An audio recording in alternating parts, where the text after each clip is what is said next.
Morning. Pipes for troughs are going in. Hey Doug. Drainage and water pipes are all going in, so that's what they've been digging the last couple of days. Trough there, trough at the end. White line is where the gates lie. The trench is obviously where the pipe runs, just so when steel goes in, it doesn't burst any pipes or it doesn't land where the pipes are. We're just on walking these cattle this morning. The quad bike is along the road. It's in the workshop because I need to do a few things to it. So I just want to get you inside, pals. Get you out the gutters. It's not too bad, the grass yet. Not long and doing a lot of damage like that. Hello beast. Come on you, other beast. Drainage guys have brought themselves another digger. They've got a wee gap to get into.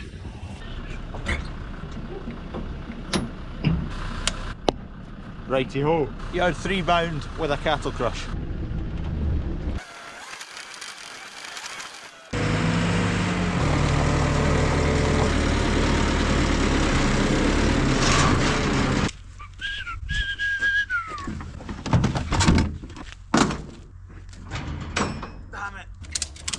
Okay, I'm on top of the farm shop. We've got a bit at the front of the farm shop which is probably now 15-year-old. Drips away and there's a few more serious ones, so we're going to try and find where they are. It's a valley gutter between these two roofs, which is never good. Valley gutters are... no one likes valley gutters.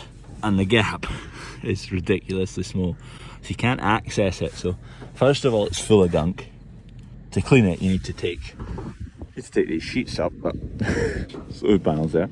This roof's been up 15, 16 years or so, and it's just gradually getting worse. And there's tables down there, so it drips in there. Tonight, once all the customers are at the shop, I'm going to come up with a big hose, ruffle it all up, put the hose in this end and try and flush as much of it out as we can and wash it out as best we can. Obviously don't want to do it when there's customers in there because they'll get drips and they'll get water on their head. Quad bike. First of all, flat tyre. Second of all, I need a platform in the back for you.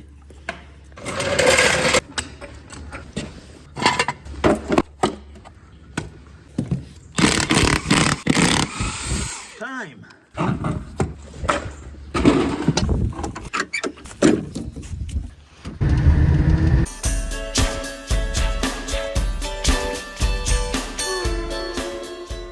Mechanic Ace. Stay dog. It's one off the van I dropped in the other day. There you go. That's where the puncture was. And then just a way to do the quad bike one. I think she needs a bigger cage. Job done at Mechanic Ace. We're off. This field was sown 2 weeks ago. Just about kicking through. That's 2 weeks and it's it's probably actually slightly over 2 weeks, just kicking through and no more. Geese are back.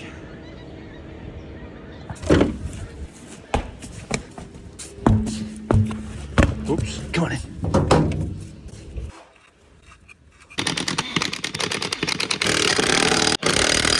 Tyre, done. Bag lifter on, off to yard 4. Ready for action. How are you meant to travel along the road with this? I think this is my approach. Yard 4. Right, we're here, perfect timing, the lorry's right behind me. One big fat lorry, it's going in here. This is the low door, so the forks with urea bags are no use, you can't get past there. So that bag lifter should do the trick. What's this door going to be like? Oh, it's a breeze! That's so much easier. Urea bags particularly quite a lot of volume, so they're tall. It's a fiddle getting other bags in, sulfur nitrogen and whatnot, but urea was a bit of a no-go. We never really tried to put urea here at all. But since yard 2 has changed quite a bit with the cattle shed, we've kind of lost space there to put it, so we just pulled the trigger on getting one of these and then we can get urea in this shed. And you can stack them too high. Didn't quite realise that, if they'll stay upright.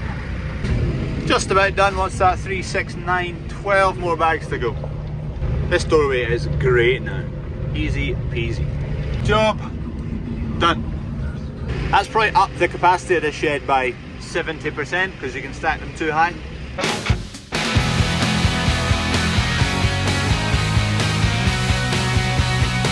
Another nice lorry driver. WJ officer, Montrose. Give them a mention. 2 drivers in, both watch the videos, good lads. Anyway, just need to count up what's left over, odds and ends from last year or the year before. Didn't really use much sulfur nitrogen last year because we had polysulfate instead. So we've kind of got a bit of stuff lying about.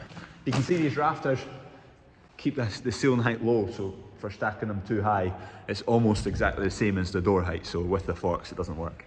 There goes the lorry. I think he's away to pick up some spuds now. Hey Doug. So far, so good. It's made the job slightly easier, more importantly, much more accessible into the shed. And it's a bit safer. Right, let's go, and if Dad's back, then we'll go and inject some cattle. If not, maybe get that job done on the quad bike. Just killed a man. Quad bike is tomorrow's job. It's to be howling wet all day. So we'll get in the workshop tomorrow. Dad's put the trailer on here, but ended up being busy for a wee bit. So I'm taking this trailer back again.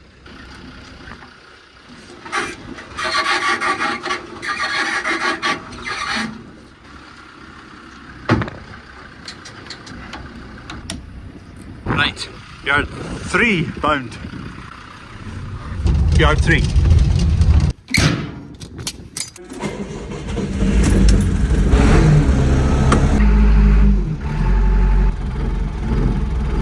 There is a crush here.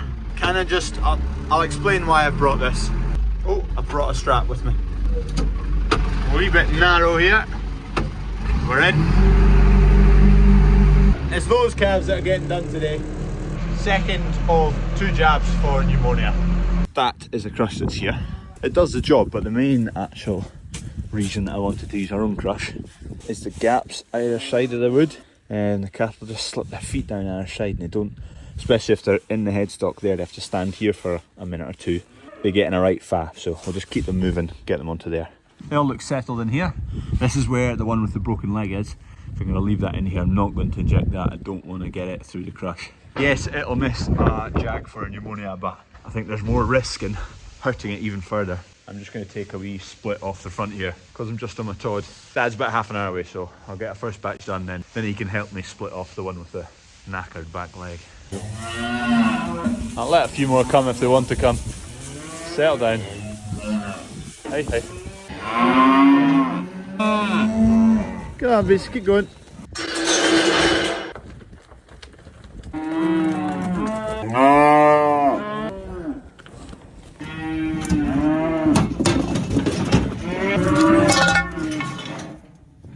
Settle down. 78. Just need some medicine now.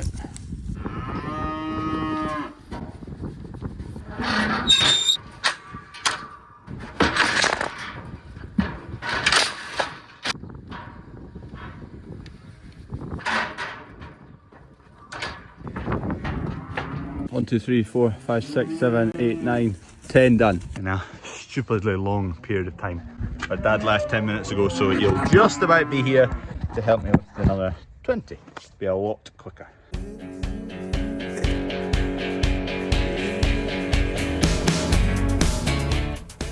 Right, now that Dad's here to help me, we've just rattled through most of them. There's another 5 or 6 still in the shed.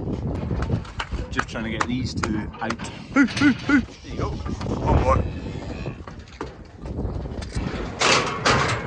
So this lot are all done and dusted. Just need to shift them round to the pen so we can get the other 5 or 6 or 7.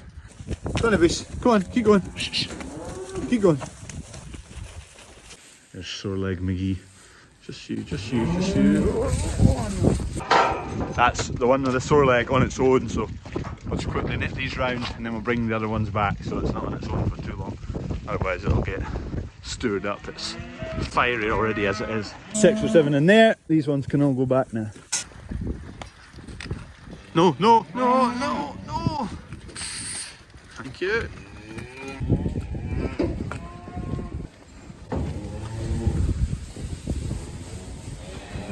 Right, 7 more to jab. Job done. And then there's 2 loads of wheat going away. Lorry driver's not far away. 1 left, which is in the other crush because it's a wee bit gargly in its lungs, like. So we're going to give it a jag for pneumonia. But we've not got that with us, so just need to nip on the road and grab some Hexasol. Home we go. Lorry of wheat is arriving in 10 minutes, so we've timed that fairly well. Fender's looking spotless. I actually gave it a polish. never polished anything in my life, but I thought I've neglected it for too long. And roll out. Oh, it's a nice day. Wonderful, lovely. Ground is still soaking, never mind that. We'll just look at the sky, it's nice today. One lorry is here already. Exisol, grab the medicine, Dad's going to load that lorry. Now,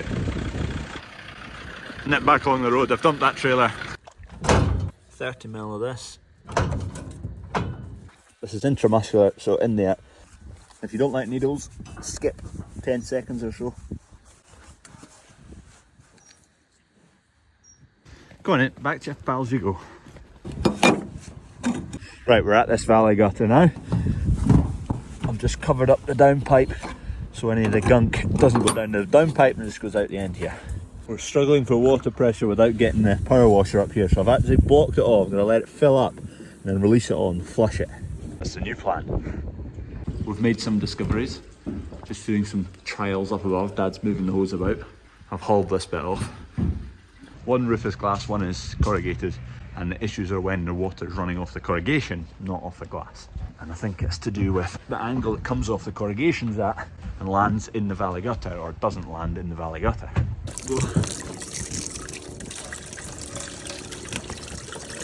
So it must just, it's hitting the back and spilling up and over.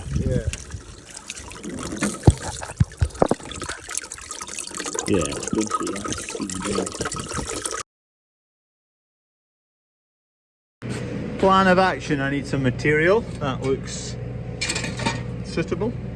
Try something, because it's going to be raining a lot tomorrow, so if we try something now, we'll know if it's going to work and then we can do it properly. But I need to cut a few widths of this.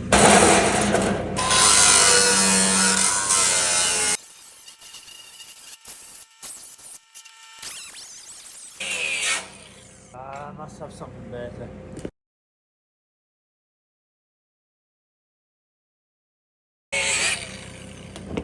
Try that. Yeah. We think we've discovered the main problem. Basically, the pitch like this and a pitch like that, and they run into a U-shaped gutter, valley gutter. It's between a valley. And basically, the water coming down one side, picking up a fair bit of speed. It's a steeper roof, I think. Hits the valley gutter, the U-shape like that. That's the valley gutter. The side of my head's the U. Hits that and splashes up and over. There isn't a, so to say, big gap, but there's a gap enough. This is our prototype solution, which is just slot that in there for now, and the water that runs off of this roof doesn't hit the back of the valley gutter and bounce up and over, because that's what it's doing. It's got 3 pieces and it's going to be howling down the rain tomorrow, so we'll figure out whether this is potentially going to solve the issue or it's got no chance. The downside to this is it doesn't let the water flow so well within the gutter. That's another day's issue. Fingers crossed that helps. This whole bit could do with being replaced, to be honest. Not the whole bit, but it's got issues. Righto, job done.